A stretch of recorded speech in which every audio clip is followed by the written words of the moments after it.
Eu quero saudar a você com a graça e com a paz do Senhor Jesus. Nós estamos de volta com a nossa escola dominical e nós falamos, nesses dias sobre os males do século. Já tivemos 2 aulas falando um pouco mais sobre os males do século.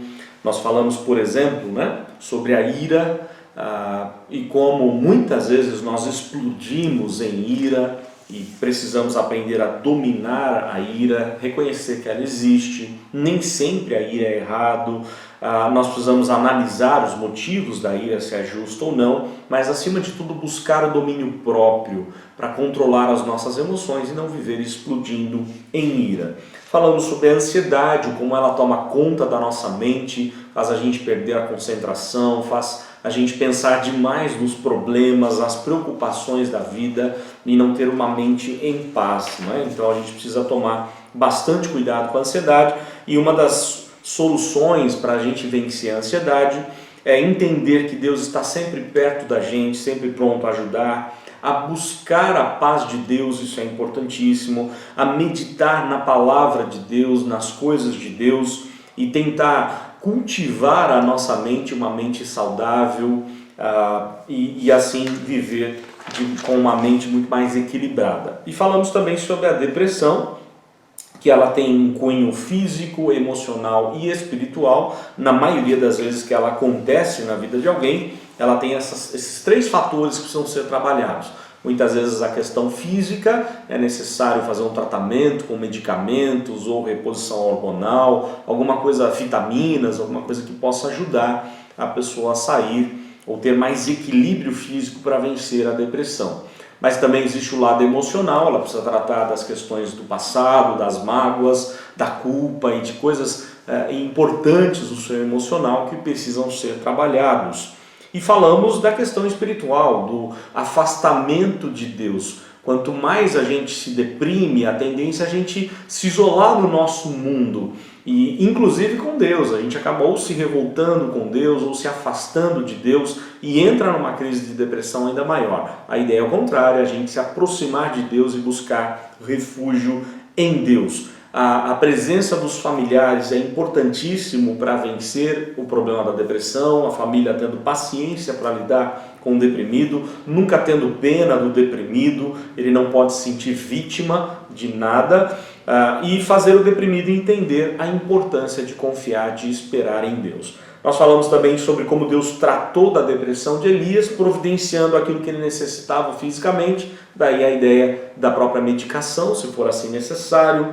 Como Elias trouxe à luz os seus sentimentos, isso é necessário conversar sobre os sentimentos, mostrou que Elias não estava sozinho, nós precisamos entender sempre dessa forma, e fez Elias se sentir útil, se ocupar com um trabalho, com uma missão importante. E falamos daquele que principalmente sofreu no nosso lugar as maiores angústias da vida, que é o Senhor Jesus. E, portanto, nós temos em Cristo forças para vencer qualquer situação difícil da nossa vida.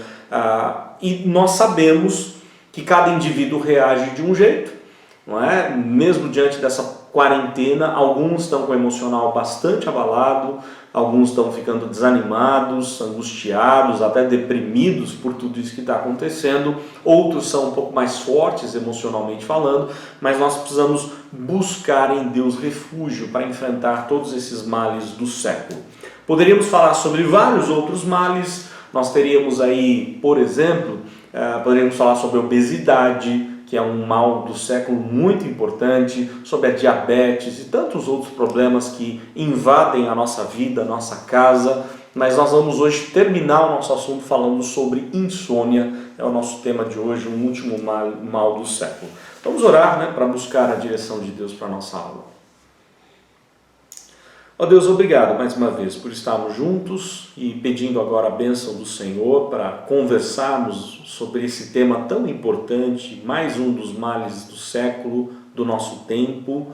Na verdade, sabemos que esses males estiveram presentes na vida dos antepassados, dos servos no tempo bíblico. Nós encontramos esses males na vida de cada um deles e, acima de tudo, ó Deus, sabemos que Cristo veio sofrer, experimentar toda a dificuldade no seu emocional para sofrer no nosso lugar, para experimentar a nossa dor. Ele sabe o que nós passamos, sabe o que é padecer, sabe o que é sofrer todo tipo de angústia, de tristeza, de tribulação.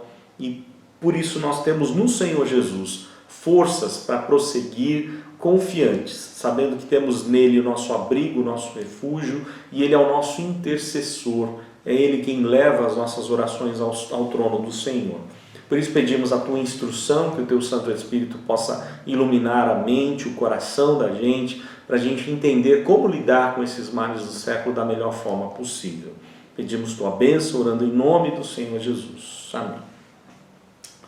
Então vamos lá, nós vamos falar sobre a insônia hoje, né? E eu tenho dados aqui dos americanos, não tenho os dados do Brasil, mas os dados dos americanos já fazem a gente compreender que esse é um tema bastante complicado para todo ser humano. Por exemplo, dados americanos sobre a insônia. A insônia atinge 70 bilhões de americanos, muitos americanos sofrendo com a insônia. Também causa cerca de 38 mil mortes por ano. Custa 70 bilhões de dólares por ano em prejuízo na produtividade. As pessoas não produzem bem porque não conseguem dormir bem. Causa baixo rendimento escolar em cerca de 64% dos adolescentes. Vários adolescentes sofrendo com insônias, com depressões, com ansiedade.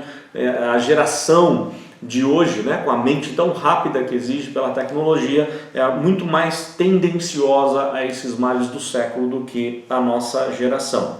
Os casos mais severos de depressão estão entre de insônia, né, que é o nosso tema, estão entre 30 e 40 anos. É quando acontecem os problemas mais difíceis. Atinge cerca de 50% da população com mais de 65 anos. Então os idosos são muito suscetíveis aí, né, favoráveis a sofrer da insônia. Cerca de 30 toneladas de medicamentos são vendidos para pessoas com problemas de insônia. Pessoas têm problemas para dormir. Então olha só, 30 toneladas de medicamentos são consumidos diariamente para enfrentar todo esse problema aí da falta de sono. Aliás, a insônia ela nem só é definida como falta de sono. Às vezes a pessoa não tem sono mesmo, mas na maioria das vezes a pessoa tem sono, mas ela não consegue dormir e ela fica então acabada com a sua saúde, né? E aí nós olhamos para a Bíblia e ficamos impressionados com Davi. Como que Davi conseguia dormir? Nós sabemos a história do rei Davi. Ele tinha que fugir diversas vezes dos seus inimigos, e por 2 vezes, pelo menos, logo no começo do livro dos Salmos, nós encontramos Davi passando por experiências dificílimas. Na primeira, no Salmo 3, por exemplo, ele está fugindo do seu próprio filho Absalão. Na segunda, no Salmo 4, ele está fugindo do rei Saul, fugindo dos seus inimigos, e ele ainda encontrava condições para dormir. Então eu queria que você acompanhasse comigo o Salmo 3, no verso 5, olha só o que ele diz. Salmo 3, 5. Deito-me e pego no sono, acordo porque o Senhor me sustenta. Ele podia deitar e dormir tranquilo. Por quê? Porque Deus estava com ele, Deus sustentava a sua vida, né? Ele podia dormir com tranquilidade, mesmo sendo perseguido pelos seus inimigos e pelo seu próprio filho, que é o caso aqui do Salmo 3. No Salmo 4, lá no verso 8, no finalzinho, ele diz assim: em paz me deito e logo pego no sono, porque Senhor, só Tu me fazes repousar seguro. Talvez você esteja perguntando como eu, né? Como pode Davi dormir tranquilamente e rapidamente? Olha só, em paz me deito e logo pego no sono. Por quê? Porque o Senhor me faz repousar em segurança. A confiança no Senhor é um grande segredo, não é? A confiança de que a nossa vida está nas mãos do Senhor e Deus é a nossa segurança. Não há problema sequer que possa ser maior do que Deus na nossa vida, fazia com que Davi sossegasse a alma em Deus, e esse é o nosso objetivo. Nós precisamos aprender a sossegar a nossa vida também no Senhor. Então olha só, Davi tinha motivos de sobra para perder o sono, muito mais do que nós, não é? E ainda assim Davi dormia com tranquilidade. Por quê? Porque ele entendia que a sua vida estava nas mãos de Deus. Lá no Salmo 54 ele diz isso: Deus é o seu ajudador, é o Senhor quem sustenta a sua vida. A nossa vida está sendo sustentada não pelas coisas dessa vida, não pelo dinheiro, pelo salário que você recebe, não pela saúde, porque se Deus não der nada disso, não é? Tudo parte de Deus, Ele é o Senhor absoluto de todas as coisas. Então Davi entendia isso, ele podia perder tudo na vida, mas se ele tivesse Deus, ele estava seguro. Ele também confiava na fidelidade de Deus, porque olha só, tanto lá no Salmo 3, que diz assim: deito, me pego no sono, acordo porque o Senhor me sustenta, como no Salmo 4, ele vai também usar a mesma expressão, porque o Senhor me faz repousar seguro. A palavra usada por Davi, Senhor, é aquela mesma expressão do nome de Deus. Naquele episódio do encontro de Moisés com a sarça ardente, Moisés está lá no deserto de Midian, e ali ele vê uma sarça que ardia, pegava fogo, mas não se acabava. Aquilo chama a atenção dele, ele sobe para ver o que acontecia ali, e ele ouve a voz de Deus falando com ele. Na verdade é o anjo do Senhor, a própria pessoa de Cristo pré-encarnado, aparecendo a Moisés, para falar com Moisés e levar Moisés, vocacionar Moisés a voltar ao Egito e livrar o povo de Deus de toda aquela escravidão. Moisés então diz assim: mas como que eu vou chegar tanto para os judeus quanto para o faraó e dizer quem é que me enviou? E aí Deus diz a ele, Deus revela a Moisés o seu nome e diz assim: diga que o eu sou, o Yahvé, o Senhor usado aqui por Davi, o eu sou é que vai adiante de você, né? Então a ideia é, quem te enviou é o eu sou, e a palavra, a expressão Yahvé, Senhor, ou eu sou, indica a fidelidade de Deus, a imutabilidade de Deus. Deus é sempre o mesmo, ele não tem começo nem fim, e ele é imutável, ele é sempre o mesmo, permanece o mesmo, sempre fiel às suas promessas, fiel às escrituras sagradas. Então nós podemos confiar num Deus que não tem altos e baixos como nós temos, não é? Os males do século causam problemas emocionais na gente. Nós ficamos muitas vezes desanimados, ficamos abatidos, ficamos deprimidos, ansiosos, com insônia ou com ira e com situações diversas. Deus não, Deus é sempre o mesmo. Então nós podemos confiar naquele que é imutável, naquele que é sempre o mesmo. Davi confiava na fidelidade de Deus.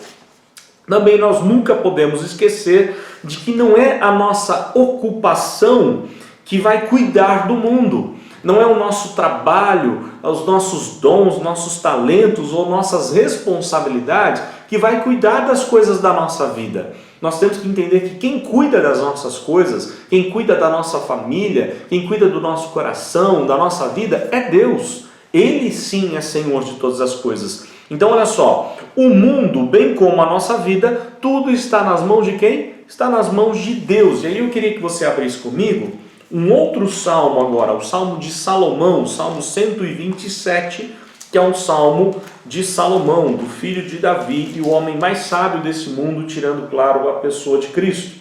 Vejamos lá o que diz Salomão: se o Senhor não edificar a casa, em vão trabalham os que a edificam. Se o Senhor não guardar a cidade, em vão vigia a sentinela. Olha só, se Deus não edificar, não adianta eu edificar. Se Deus não guardar, não adianta eu guardar. Mas como é bom saber que Deus edifica, que Deus guarda, que Deus cuida de todas as coisas. E aí ele vai dizer, olha, se o Senhor não abençoar, não fizer, verso 2, inútil vos será levantar de madrugada, repousar tarde, comer o pão que penosamente granjeastes. Aos seus amados ele dá enquanto dormem.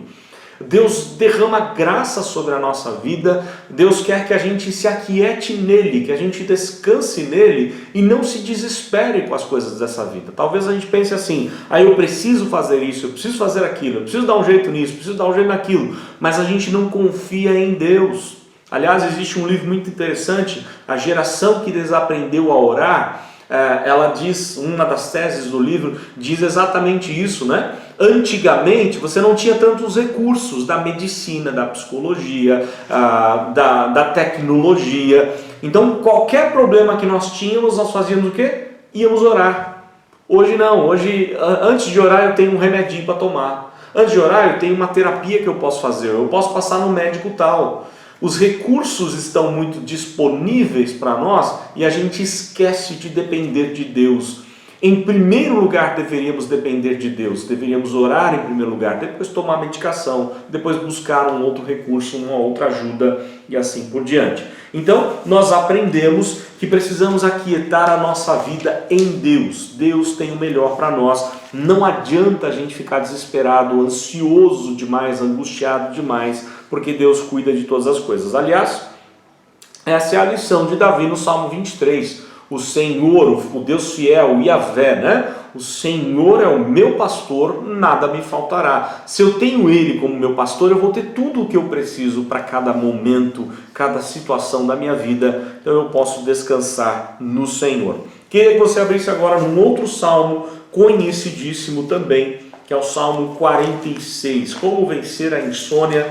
E quando você olha para a palavra de Deus lá no Salmo 46, o Salmo do atribulado, não é um salmo que fala das muitas tribulações, mas que diz que Deus é refúgio, fortaleza e socorro bem presente aonde? Na tribulação ou nas tribulações. Quando você está passando por tribulações, você pode confiar em Deus, num Deus que é contigo, né? O coro do salmo, o Senhor dos exércitos é conosco, o Deus de Jacó é o nosso refúgio, ou seja, Deus está com você.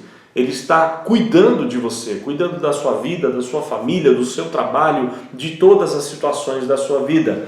E aí o verso de número 10, olha só o que diz: aquietai-vos e sabei que eu sou Deus, sou exaltado entre as nações, sou exaltado na terra. Eu penso que esse salmo, esse verso principalmente, ele é muito prático para o momento que a gente está vivendo. Talvez você esteja angustiado, preocupado, ansioso demais pela situação que você está vivendo nessa pandemia. E o que vai ser pós-pandemia? O que vai ser do seu trabalho, né, dos seus bens, da sua empresa? Será que você vai conseguir resolver todas as coisas? O nosso coração se enche de inquietação e muitas vezes nós nem conseguimos dormir por isso. E o que a palavra de Deus ensina? Aquietai-vos e sabei que eu sou Deus. Precisamos aquietar em Deus. Deus tem solução para qualquer situação da nossa vida. Deus cuida de todos os detalhes da nossa vida. E aí o texto diz que Ele é exaltado, Ele está acima de tudo. Deus é maior do que a pandemia do coronavírus, Deus é maior do que o seu emprego, Deus é maior do que a sua família, Deus é maior do que tudo na vida. Portanto, a gente precisa olhar e descansar em Deus, olhar para o Senhor e descansar nele. Nós precisamos entender quem Deus é. Deus é soberano, Deus é Senhor absoluto de todas as coisas. Então nós precisamos aquietar o nosso coração na presença de Deus para poder dormir com mais tranquilidade. E aí eu queria que você abrisse comigo num outro texto agora do Novo Testamento, as palavras do Senhor Jesus em Mateus 6, Mateus capítulo 6, verso de número 34. Vejamos lá o que diz, Mateus 6, 34. Portanto, não vos inquieteis com o dia de amanhã, pois o amanhã trará os seus cuidados. Basta o dia o seu próprio mal. Jesus dizendo, olha, não ande ansioso de coisa alguma, não adianta a ansiedade, né? Ele vai falar sobre busque em primeiro lugar o reino de Deus, a justiça de Deus, as demais coisas Deus vai acrescentar. E aí ele termina esse trecho falando sobre não inquiete o seu coração e a sua mente com o dia de amanhã. Não se preocupe demais com o dia de amanhã. Vai dormir em paz, vai dormir tranquilo. Repouse em segurança, porque Deus vai cuidar do seu dia de amanhã.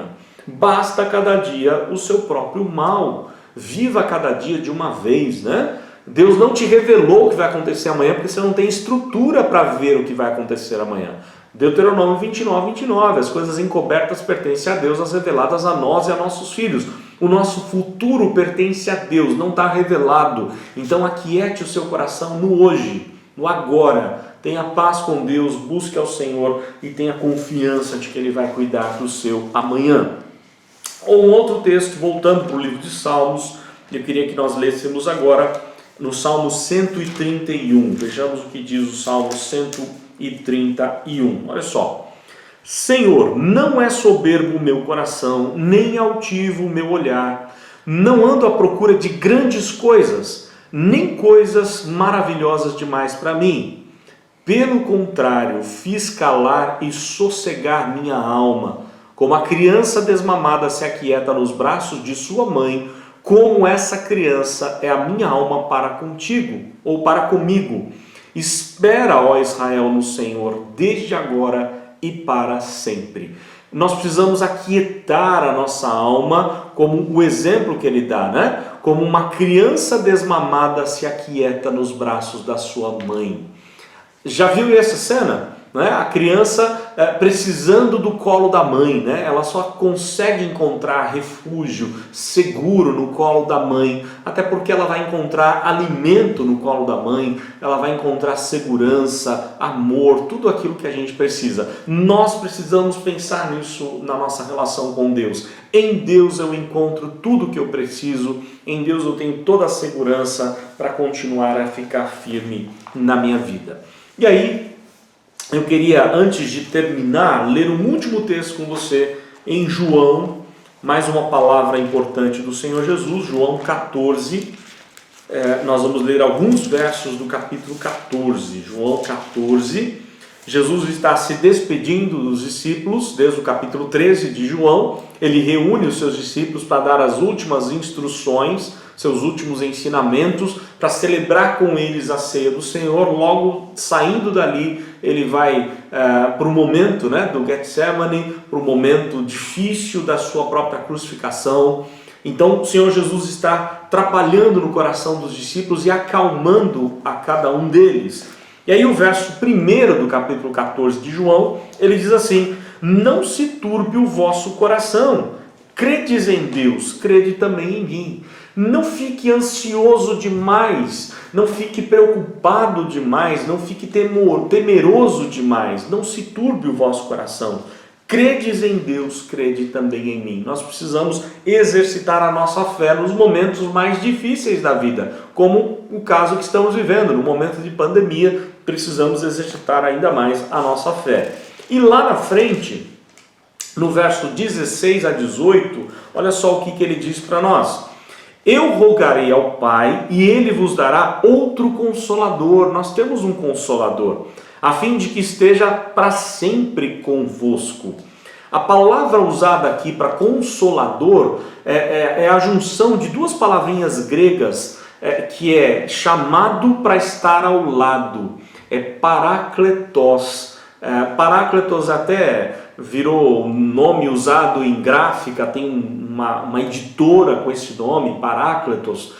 Pará, chamado, kletos, chamado para estar ao lado. Olha só, o Consolador é aquele que foi chamado por Cristo para estar do nosso lado. Nós nunca vamos estar sozinhos na vida. Ele não nos deixou sozinhos, Ele enviou alguém igual a Ele, um Consolador, alguém chamado para estar para sempre com a gente.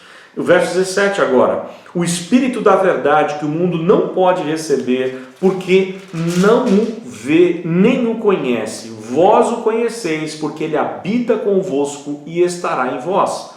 Não vos deixareis órfãos, voltarei para vós outros. Olha que palavra consoladora. Nós não estamos sozinhos nesse mundo. É a mesma promessa que ele diz lá em Mateus, no finalzinho, né, antes de partir. Eis que estarei convosco até a consumação dos séculos. Toda autoridade me foi dada no céu e na terra. Eis que estarei convosco até a consumação dos séculos. E aí o último verso, o verso 27 do capítulo 14 também.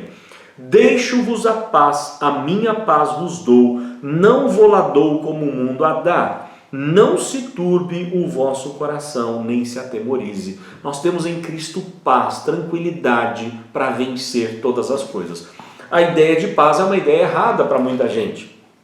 Tem muita gente achando que paz é ausência de problemas. Paz não é ausência de problemas, paz é a tranquilidade no problema.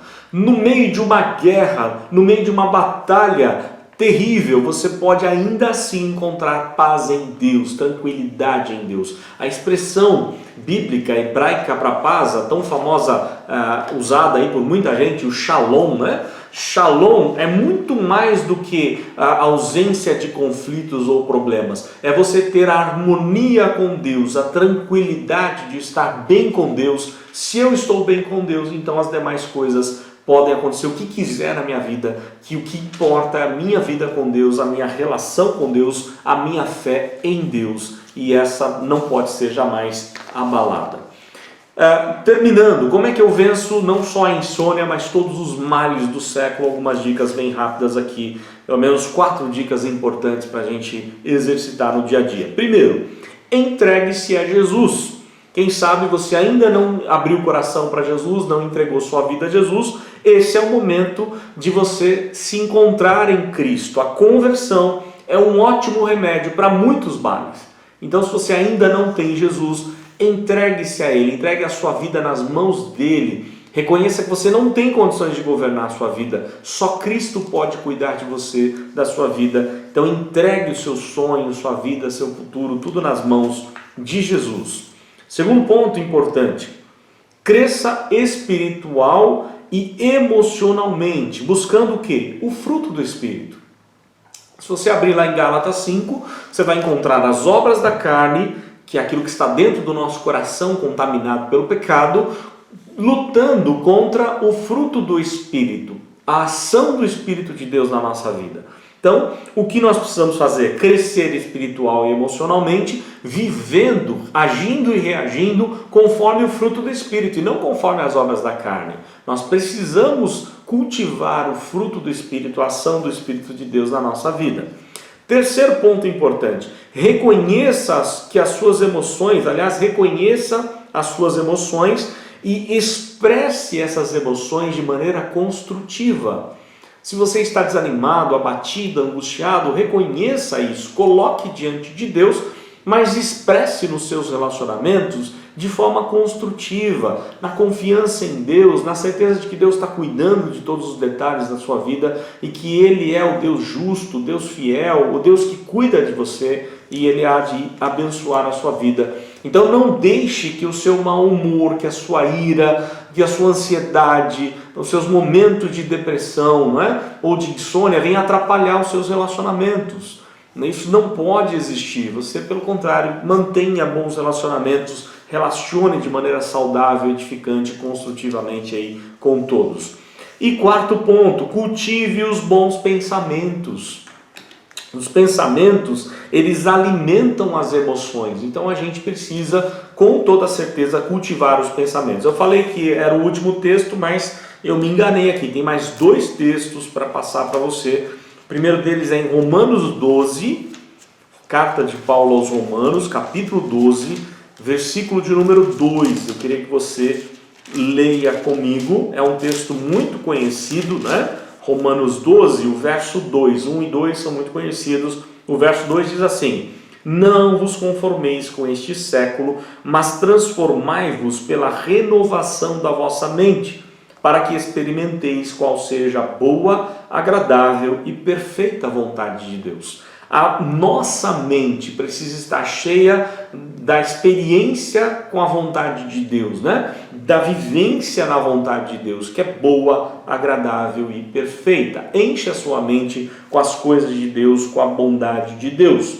Também podemos colocar, por exemplo, vamos ainda em Romanos 8, 5 a 8. Olha só o que deve estar presente na nossa mente, marcante na nossa mente, no capítulo 8 de Romanos, versos 5 a 8, que diz assim: porque os que se inclinam para a carne cogitam das coisas da carne, mas os que inclinam para o Espírito das coisas do Espírito. Porque o pendor da carne dá para a morte, mas o Espírito para a vida e paz. Por isso o pendor da carne é inimizade contra Deus, pois não está sujeito à lei de Deus, nem mesmo pode estar. Portanto, os que estão na carne não podem agradar a Deus. Se você cultivar na sua mente as coisas da carne e não as coisas de Deus, as coisas espirituais, as coisas da vida, da carne, estarão mais fortes no seu coração e na sua mente. Então a sua mente tem que estar alimentada com as coisas de Deus, coisas boas de Deus. E um último texto, que você também conhece bem,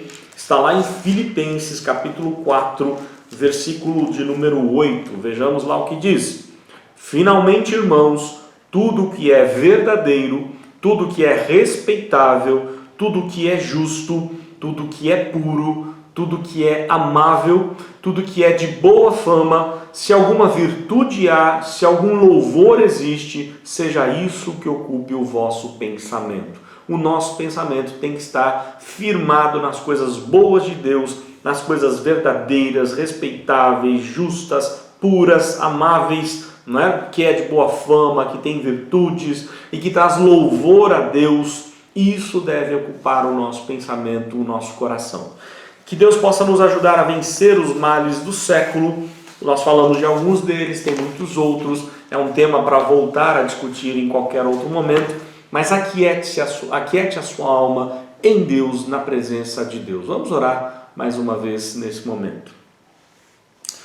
Ó Deus, Tu sabes como está o emocional de cada um de nós, principalmente nesse momento difícil de pandemia.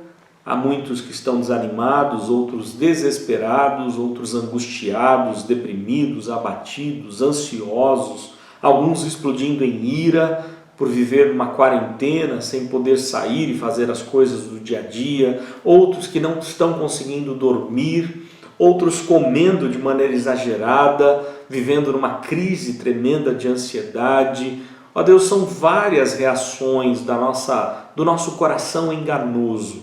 Nós temos um coração desequilibrado, enganoso, Tu sabes disso. O pecado trouxe prejuízos sérios para a nossa mente e coração, para todo o nosso corpo, nosso espírito. Por isso pedimos Tua misericórdia, que possamos aquietar o nosso coração na presença do Senhor, na palavra do Senhor, firmar, ó Deus, a nossa vida no conhecimento do Senhor, conhecer cada dia mais como o Senhor é o Deus que cuida da gente, o Deus presente em cada momento da nossa vida, e mesmo nessa hora de grande tribulação que estamos vivendo, nós precisamos ter a certeza de que o Senhor é conosco, o Senhor é exaltado e nós podemos nos aquietar e saber que o Senhor é Deus e cuida da gente. Por isso ajuda-nos, ó Deus, nessa hora, toma conta dos corações mais atingidos, das pessoas com um emocional mais vulnerável, mais fraco, que o Senhor possa, Deus, fortalecer o coração e a mente, para que todos nós possamos com confiança passar por essa pandemia na certeza de que o Senhor cuida de nós. Fica conosco, abençoa toda a igreja, todas as famílias da igreja, todos que nos assistem, que o Senhor, ó Deus, possa trabalhar no coração e na mente de cada um. Pedimos a Tua bênção, orando em nome do Senhor Jesus. Amém.